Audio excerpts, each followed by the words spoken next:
everyone. Welcome back to the channel. Hope everyone is doing great. I'm going to be having a conversation with a fader. He's going to be sharing his experiences on how he faded successfully and what can we learn from his moving on process and how successful is he right now. So let's bring him in. ExJw. Tara. Hey there. Hello. Hi. Hi. Thanks for coming over. Good afternoon. Yeah, I really appreciate How are you you guys? dropping by. Hi. And Yeah. so yeah.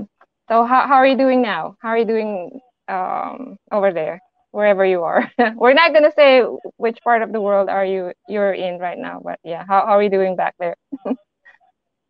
I'm doing great. I'm having a great time Mm-hmm. outside the organization. Oh, that's That wonderful. giveaway. Yeah, we're not gonna tell so much about your details because um, you still have family you need to protect. So really appreciate you coming over, Right. and I we're going to talk about your experiences when you were in and yeah. what woke you up and how successful you are with your fading process. So yeah, we would love to hear um, your everything that you've been through and what can we learn from your experiences. So yeah, for start, tell us a bit about your background, how you got acquainted with Jehovah's Witnesses. All right. I was born. I'm born Jehovah's. I was born to the truth, quote unquote. Mm-hmm. Uh, Mm-hmm. Alias memories of my being in the organization was doing house to house Mm-hmm. and public speaking. That's one of my memories of my childhood. Uh, Over the years, uh, I post myself on doing God's work, Mm-hmm. and up to the time that I reach the secondary, then I started questioning things, and that's Mm-hmm. where Mm-hmm. I came across a lot of new information, books, and Mm-hmm. so yeah. But my background as a Jehovah's Witness is rooted from my parents being converts themselves, and Mm-hmm. so my whole family, including my sisters, so up to now are full time Jehovah's Witness. They're still all in, I mean, all of them are still in the Yeah, religion. yeah, they're still in the truth. You're the only Except one for who my left. father, of course. Ah, okay. Oh, My yeah, you're the. father was disassociated around around the time I had the opportunity to escape. So that's the time. I think that once it's 23, 24 years ago. So that was a long Mm-hmm. time already. Hmm. So, what led to your waking up process? I mean, what are the things that woke you up? Is there any series of events, or was it an instant awakening process? It's not one thing that woke me up. It's a process. Mm-hmm. I remember uh finding this book because I love to read, and my mother let me get with uh reading this worldly books because I I excel academically, so she let me read science books, and then it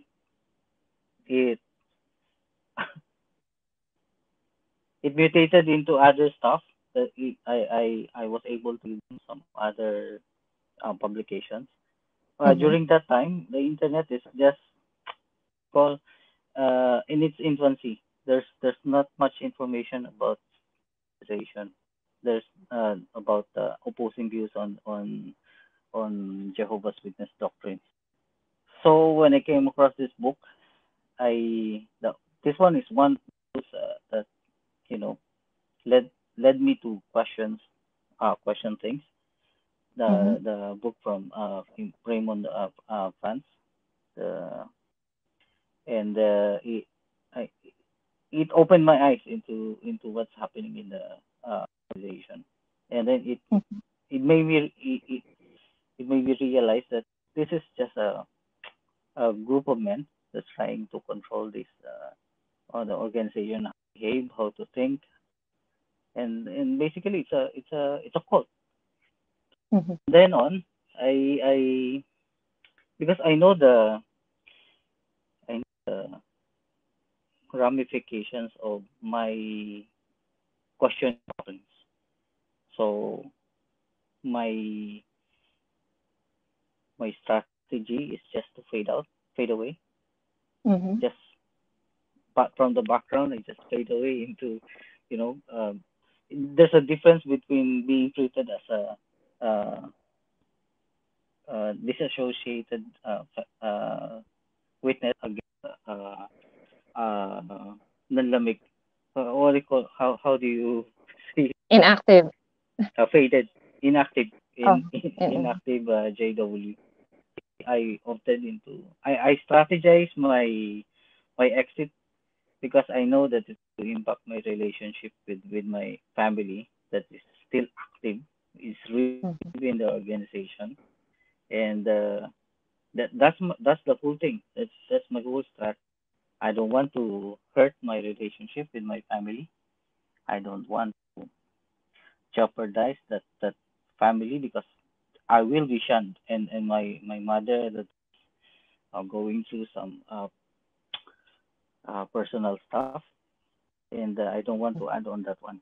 So what I plan to do is just a graceful exit, and Mm-hmm. it worked out. It worked out for me. Yeah. Oh, can I ask you a little bit question about that book? How did you manage to find Raymond Fran's book in the Philippines? I was looking out for science books for one of my studies, so I Uh-huh. came across this book in book sale, and I just I got curious about what it's all about because most of the time when I try to question things, they they give me some BS about, for example, how what's the exact number of remaining heaven bound uh, People. in the 144,000. Mhm. How uh, do you know the exact number? And Mhm. that's one of those questions that still up to this time they don't have any uh, real answer. The other one is the if prophecy is to let the whole world know about the good news, but Mhm. then there's still a lot of people that doesn't know. What happens to them? And so if they haven't still heard the good news, then this thing will go and you cannot practically see the end already. So there's still no end of our waiting Armageddon. So that one is really one of those things that kept bothering me.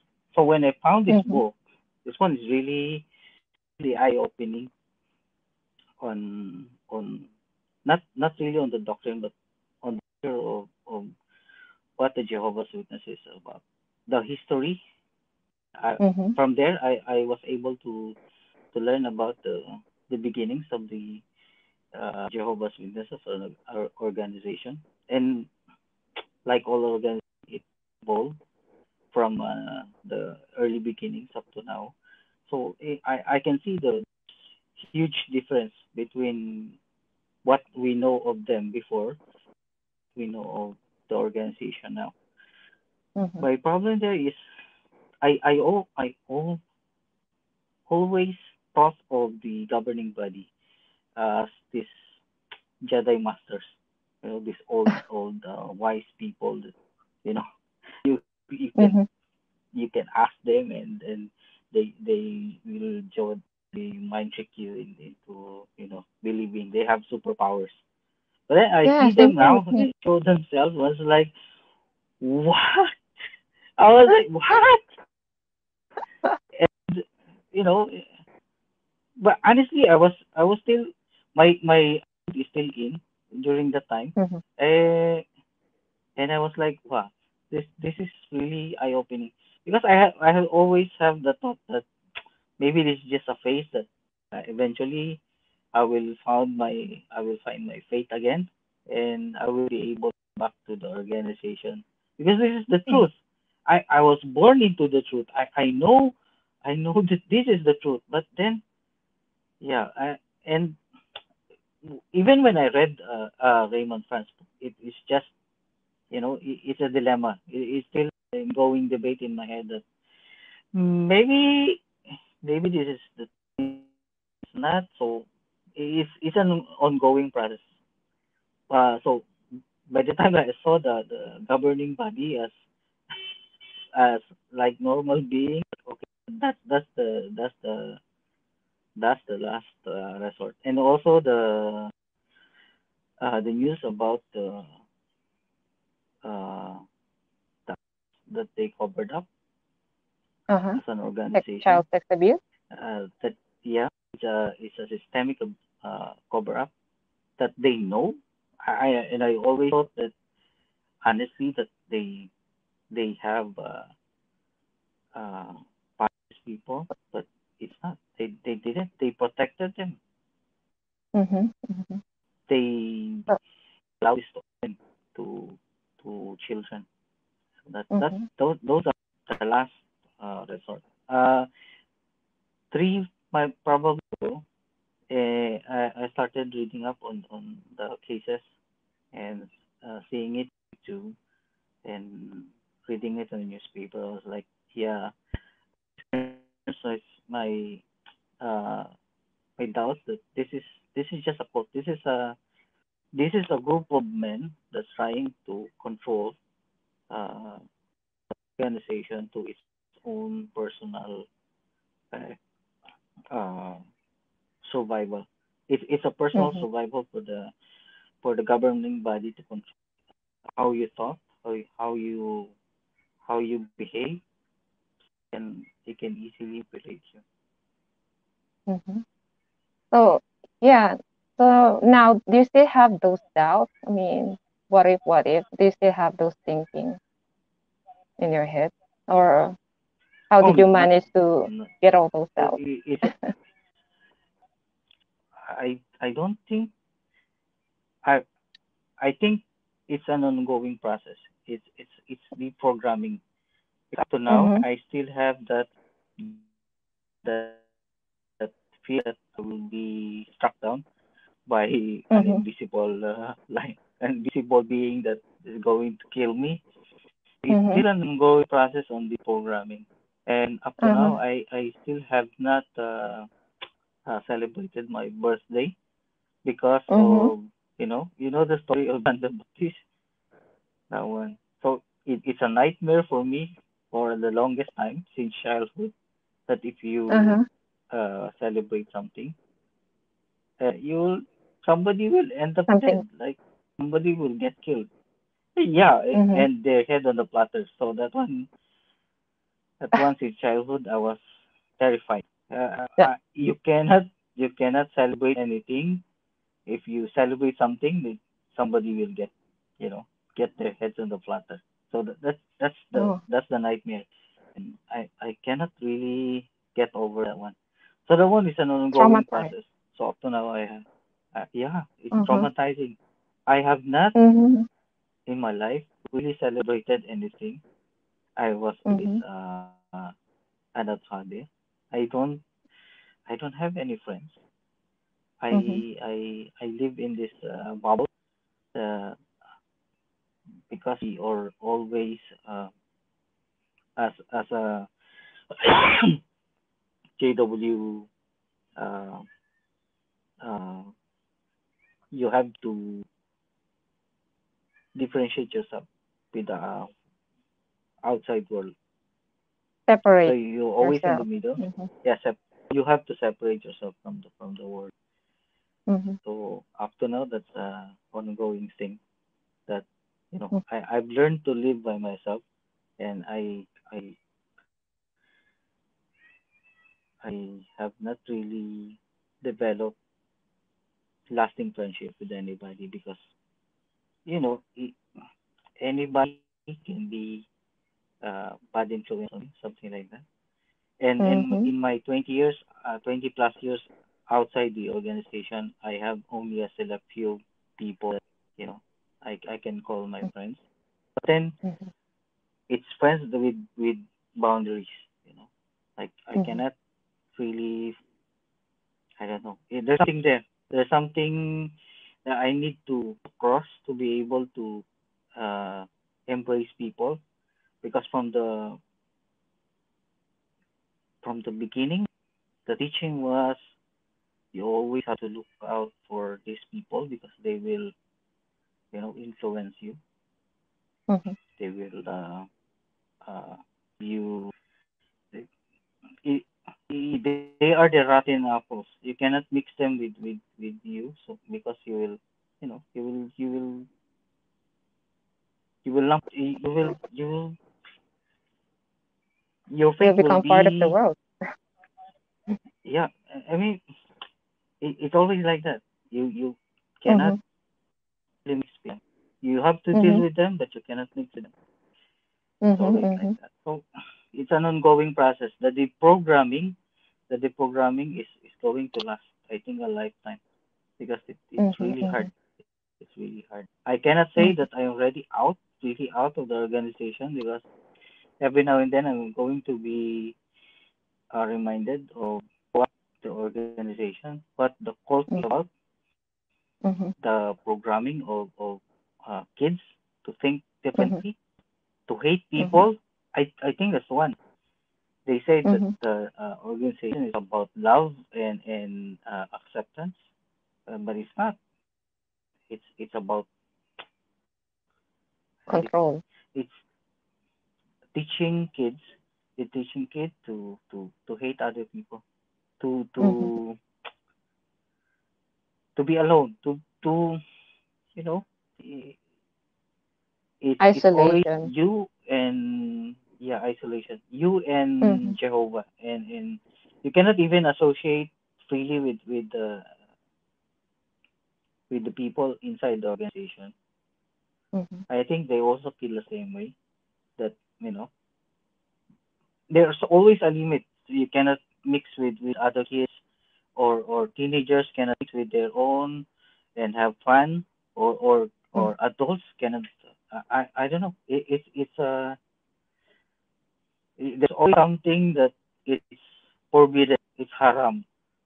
It's always it, you cannot have fun as a kid. You cannot have fun. That's exactly what the organization is. So I don't want my kids to experience that one. And you ask me about am I really having doubts? Yes, always having doubts because you know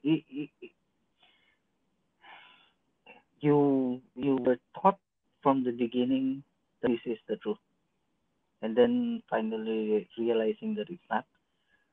But you have to go through a process of deprogramming yourself.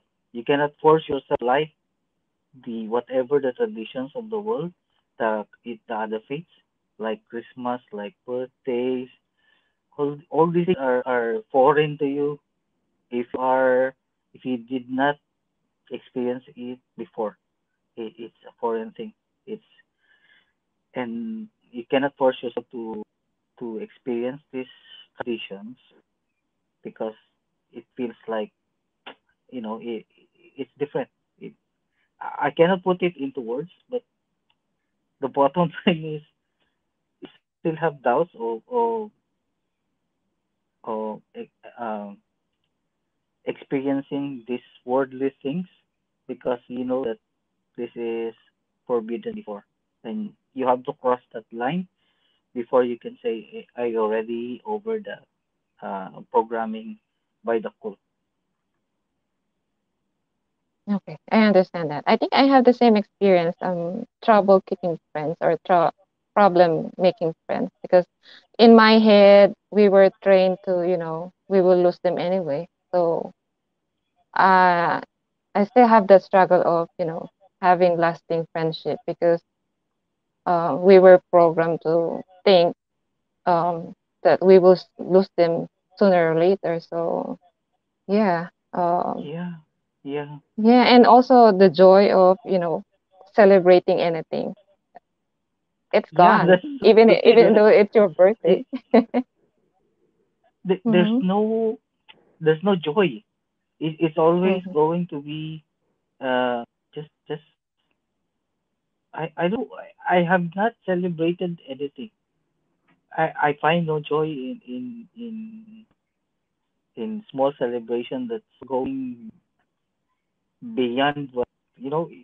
If you see celebration, you see celebration, but if you feel it, it's different. It's like okay, we are celebrating, but you cannot really feel it. The joy was really gone. It's like ah, Mm-hmm. But how about your daughter? I- She's not raised as a witness, right? oh no, I made sure that I I I will make sure that the influence of my mother will not reach her. I I also build the relationship, but there has to be a limit. He, she cannot Mm-hmm. go through what I gone through. That's it. I will not allow my daughter to experience what I have gone through. And So this is not what? the way how kids should live. Mm-hmm. So what made it easy for you to live successfully? I mean, how did you manage to integrate yourself into the world? Integrating is really a perfect term for this one because you're really Mm, isolated before it. So I really planned my exit. Uh, on the last years of my secondary, I found an opportunity because my father got excommunicated. mhm, So I found this opportunity to exit. I planned ahead. I found a small opening at time wherein we are transferring to another congregation. So my papers got mixed up for example. And I was transferred my publisher was transferred from one congregation to the other. And during that time I faded out. I stopped attending midweek, and following probably another 2 months, I stopped attending meetings altogether. mhm. I never went into for the longest time. I stopped working field ministry, so that's one of them. That's my strategy, and also to uh, slowly break the news to my mother that I already lost my faith. And I think when we talk about it, I said I had a visit with two of the elders in the congregation, right? Yeah. And I think I realize now that maybe I have not I have I didn't get the fellowship because I only talked about faith. I lost my faith. That's it. I didn't touch the subject of doctrine. I didn't touch the subject of the teachings of the Jehovah's Witness. I only focus on the I've lost my faith. Mm. I even though I said something about I wanted to get out of the organization. I think what got stuck is the uh, I lost my faith and I don't know how to get it back. And I got away with it because I only focused on that one. And Oh, you didn't. the I didn't mention about any doctrinal conflicts that I know already and I Mhm. learned. So I think that's the thing that they allowed me to fade away, and they still hoping for me to come back when I regained my faith again.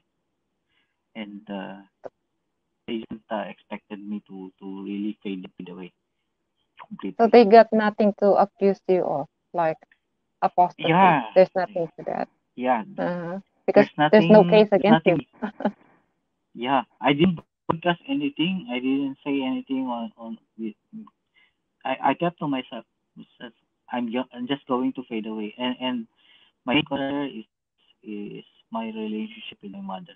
I don't want to add to her misery. I just wanted to ease out and then help out from the outside. When I went outside, that's where I found opportunities. I found that the outside world really is uh, liberating. I can experience some of the things that that is forbidden before, like going to parties. I'm a teenager before, so I you have to experience these things. And if you go while you're inside the organization, you need to go to the elders and tell you them what you did. So that one is liberating for me. And from then on, I life as or outside the organization is much better. And And you did not financially, marry. you have uh, you oh did no, not that marry one a is Jehovah's really Witness, right? no, no for me. I already Mhm. went outside and I'm not planning on going back. That's it. Mhm. And marrying a Jehovah's Witness is just putting a chain in me to go back again to the Mhm. organization. I don't want to have anything to do with the organization anymore. Yeah. So what about um of financially being stable? How did you manage that? Did you work in the Philippines or did you travel Uh, abroad to how did you I manage after initially, that? yeah, outside of the organization, you have more flexibility because you're not tied into the congregation that you are attending. You don't have any obligation of putting in the extra work for field service, field ministry, and I mean, generally, you have more options with who want to work. You know, uh, Mhm. you can. Uh, I mean, the foundational teachings of the this is good. It's work hard. Be honest. You know, don't cheat in your work, and that fundamentals is really also healthy with my work. I mean, my my employers trust me. You know, because I put in honest work, and Mhm. I work diligently. I work hard. How I put myself in studying my my scripture our scriptures weekly is the same thing. I devoted myself to working. So that one is working out. If you're outside the organization, you still have more opportunities. You get no what do you call it, chains to hold you back on what you want to do. There's no conflicts, you know. And generally, as a witness, ex-JW, financially you will be better. You'll be better off because you can pursue higher education and higher learning, and you reintegrate yourself to the world instead of being isolated to we us versus the world. It's liberating. You can dream as much as you want on what you want to be and how do you want to live your life. It's liberating. Yeah, it's like no holding you back from doing what you want, right? Yeah, really. Not exactly not holding you back because if you are born to the truth, there's some kind of a invisible hand that's kept on reminding you, hey, Hmm. you cannot do this, but then you have to deconflict yourself every day. Every time you go into that kind of scenario. For example, this is if you want to go to how do you call it, the military service. If you want to go there, if you want to serve in the government or any other branch, then that one is a dilemma that you need to cross because the teachings of the Jehovah's Witness doesn't allow you to I'm not sure because I heard some people went into uh policing, you know, in the other countries and it doesn't conflict with their faith, and I'm not sure, but for the most part, it's actually going to help you to have the freedom to choose how to live your life in this world instead of anticipating the paradise that was promised. It's like ah, that one is I'm I don't know. I don't know how to describe the one that's your friends are all going to die, and you are the only one that's going to this paradise. It's a lie. It's a big lie on this paradise on earth. Hmm. So So you just yeah, it's, do what you have in this life and experience the world and experience what the world this world has to offer. But we are free to choose yeah, I like that. Like we are living a life now instead of hiding inside the religion. Um, experience everything that life can offer. Because yeah, this is only one life we have, so let's experience it. And good thing that you had the experience to do that for the past 20 years, right? Hello, Tata.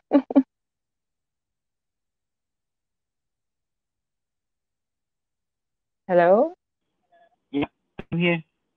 Okay, you're here. Okay, you're back. Okay. So, is there any advice you can give to anybody out there who is planning to live peacefully? I mean, trying to fade out. Is there any advice you can give them? Um, Oh, there's just a lot of things based on my experience. Uh, mhm, First, you have to weigh how much you value your relationship with your family or anybody who you value. And if you're planning to go out, I think the best, if you still have people inside and you wanted to preserve that relationship, you just fade out. Fade out slowly and, you know, uh, make it official. You don't need to make it official, just fade out. Stop attending, stop sending your field service report.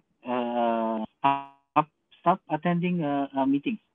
Stop associating with Jehovah's Witnesses if you need to, if you have to, and also work on your relationship with your family before you do this exit.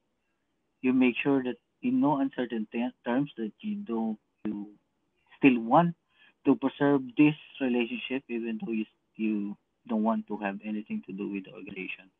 That's the best course of action you can do for me. Uh, if mhm, you don't have anything that's holding you back in the organization, go you can go nuclear and go YOLO. You know, send them a skating letter or you don't want to be associated with them. That's it. Mhm. You can burn the bridges anyhow you want, but for those who have families inside, the best course of action is to fade out, and don't create a situation wherein you have to force your family to shun you. You know, you ease out yourself.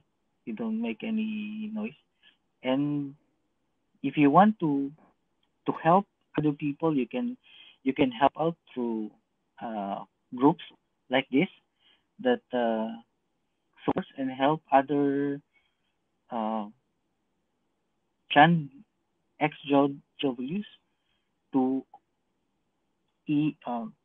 integrate themselves with the world. I mean, there's a lot of us out there. I realized in the last 20 years, I'm not keeping tabs of other people who are already got out of the organization. So I just uh, uh, I I didn't mind.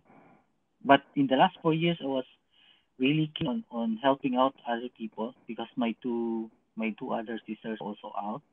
I mean, not really out. They are in the process, and I think that also helped me out in you know in in a way because that one I can feel myself useful in helping out other ex-JWs to uh, survive survive out there because that one is if if you are born in the truth in the faith and you are going to be you feel like stranded outside the the world and you don't know how to deal with the world and this is the best way to help others to you know, to reassure them that they are not alone that you help is just around the corner if you want to talk if you want to have somebody to help you out on your concerns and how to survive the world out there yeah this help listening and talking to people actually is going to be a lot of help so if you are planning out you just talk to all of us some of us we have that strategy that knowledge on how to survive outside of the organization yeah Mhm. Yeah, and I heard you've been talking and reaching out to other members in the group and encouraging them. And you're also active in the group chat. I appreciate yeah that. Yeah, like, yeah, you're gaining more friends now. And I also heard from Hans, you know each other back in the Philippines. So you yeah you meet up, yeah, former friends yeah and I that are I now I our I didn't know ex-members. that he was out already. I didn't know he was out Yeah. already. It was like, but I went out first before him. He was Mm-hmm. he was really a friend of mine, and we didn't really we had a small time that we spent uh, uh, in the ministry, but we got lost track when I got out. I got out. I didn't look back. Yeah, that one, that life, not for me. I'm going. This is my life now, and I'm going to build my life out of it. And I have no regrets. If for those who are still Filipino, you just plan and take the take the opportunity when it presents itself. Then you get out slowly and immediately if you need to. Yeah. Oh, yeah. That's a great advice. For anybody who has family trapped inside the religion to just slowly fade away. Also, Yeah, did it help you to when you move places? Did it help you to be successful in fading when you move places? Did it help you? yes, in a way it did, but the influence of the organization you cannot really escape. So when I went to Mm-hmm. another country, uh, my my mom see to it that I will be. contacted by the congregation there. Same way when I moved to another place, another country, they they found a way to find me. I don't know why. Up to now, I have this fear that they will find me again with my new address, and they will bump me. So I don't wanna have anything to do with that one because I have experience before, and it's really hard to say no. So I don't want to get in that situation wherein I will say no, and I see the disappointment in their faces. I was just like, I will just say, I'm busy. So, Yeah. so they stop eventually. Yeah. Yeah. Just be firm with um making excuses. Right. Yeah, I. You need to learn how to say. You need to learn how to say no to them because Uh-huh. they will be pestering you with love bombs. Like, oh, hey, we miss you. Can you come down to the Kingdom Hall and we have some yeah. After Mhm. this one uh this one is easy because I'm a loner. I learned how to survive on my own. But for those JWs, ex-JWs who are really into socializing, it will be very hard for them to say no. So you just don't put yourself in that kind of situation wherein you will be pulled back again. And you will get pulled back again if you really allow yourself, even once. So you allow yourself once to get invited into one of them, they will not stop again. They will always be at your door every Sunday. You'll be there and taking you to the Kingdom Hall. So yeah, it's a process. It's a long process of fading out for me. But if I say I'm already this fellow, then that will stop also. I tried that once and they stopped already, and they stopped going to and contacting me. When I said I'm this fellowship, so you cannot talk to me. And that works also. Mhm. So you told a lie. Yeah, I learned to say that's a white lie. Mhm. Anyway, that's a good lie. I mean, yeah. Um, Yeah, but we know we are how yeah, to keep them but away. we Just scare them. yeah yeah, but we as a we are actually trained to tell the truth. It's always hammered to us. You have to tell the truth. You have to tell on other people also. So if they're committing any sin, you have to tell on them. So it's the same thing with yourself. If you commit something, you have to tell the elders. So that's one of those things that I think those PMOs are already training themselves to tell a lie to cover their whatever they're doing now. So and it's also going to damage you in the long run because you will be if you stay too long as a PMO, you will damage yourself. And I mean psychologically because you will be living two lives and the conflicts there is always lying to your family, lying to your spouse, your children. I think that's how my father got out, and it damaged him in the end. He wanted to experience the world, and he made some wrong choices.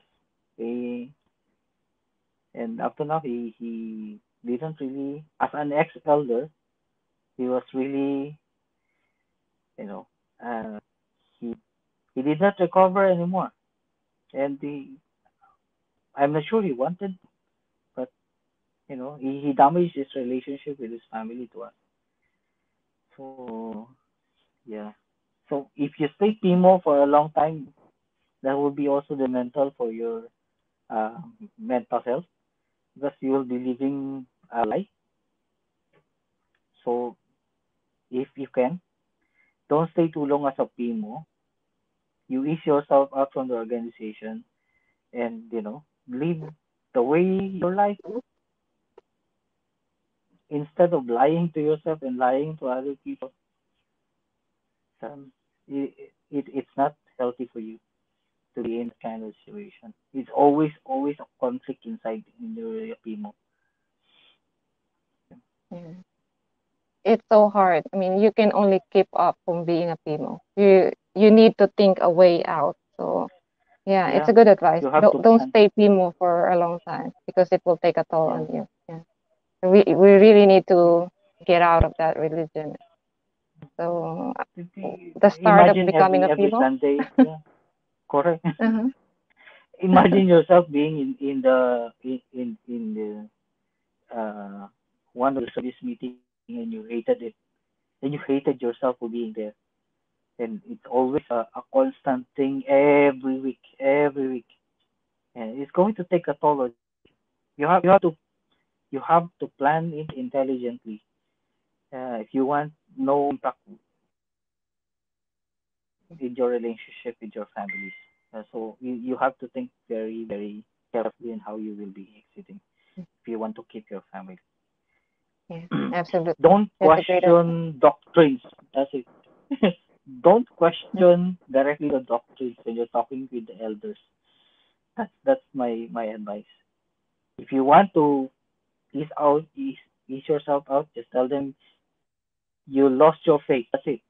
I don't want to. I want to rediscover my faith again, something like that. And I don't want to associate myself with the Jehovah's Witness in this kind of state because I will be stumbling back for the sister and the brothers.